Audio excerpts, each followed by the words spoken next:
Hi guys, magluluto tayo ngayon ng tortang ampalaya. Mga ingredients: kamatis, sibuyas,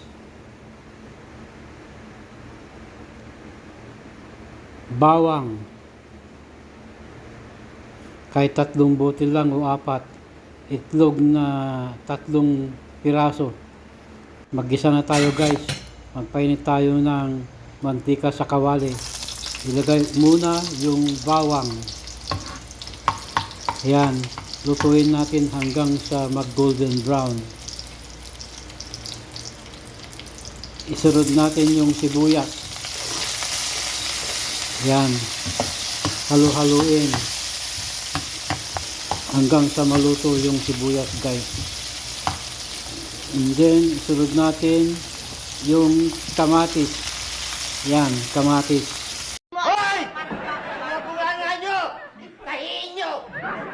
Huwag mong subukan. Ayan guys, Masisira ang haluin buhay natin mo. mabuti. Ayan.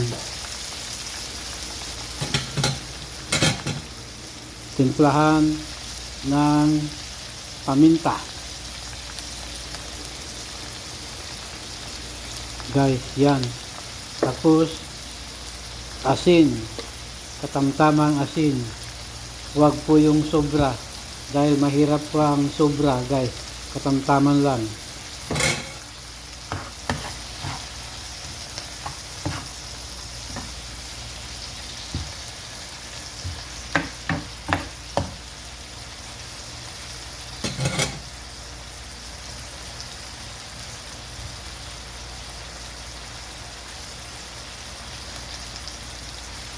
And then, ilagay na natin guys yung ampalaya.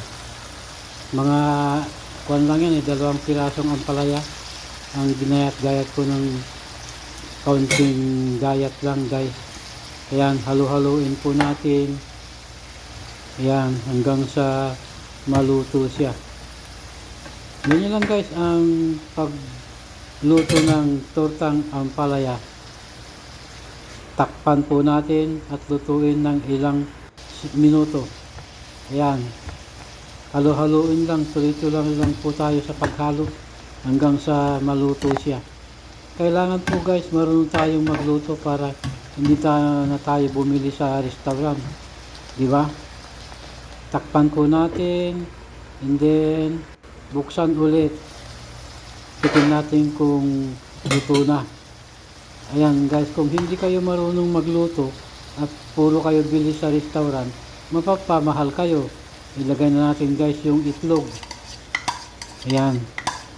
Kailangan pag-aralan po natin kung paano magluto ng ating uulamin.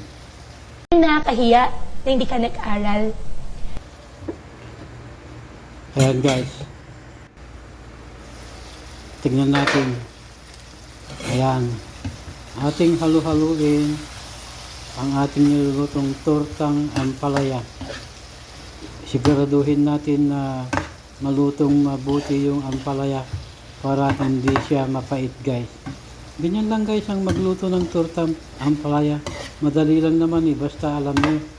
Kailangan marunong kayo magluto lalo kung kayo isang OFW para wala na kayong asahan na iba. Hindi na kayo aasa sa iba at hindi na kayo bibili sa restaurant palagi kasi pag bumili kayo sa restaurant mapapamahal kayo talaga. Ayan, takpan po natin guys ng ilang minuto. Ayan, checkin natin kung medyo okay na. Ayan, medyo halos okay na, maluto na guys. Parang mabango ang niluluto ko guys Yan ang tamang pagluto guys ng ampalaya.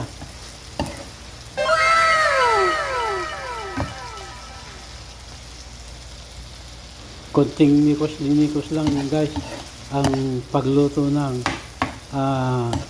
tortang ampalaya. Ayan guys, tingnan niyo naman ang ganda ng pagkakaluto, di ba?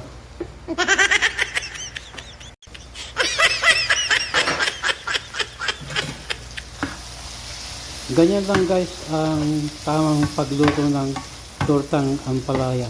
Madali lang yan basta alam nyo. Thank you for watching guys. Sana nagustuhan nyo ang video kong ito. Mabuhay po kayong lahat dyan. Thumbs up naman. Guys, thank you for watching. Kumusta po kayong lahat dyan? Bye-bye.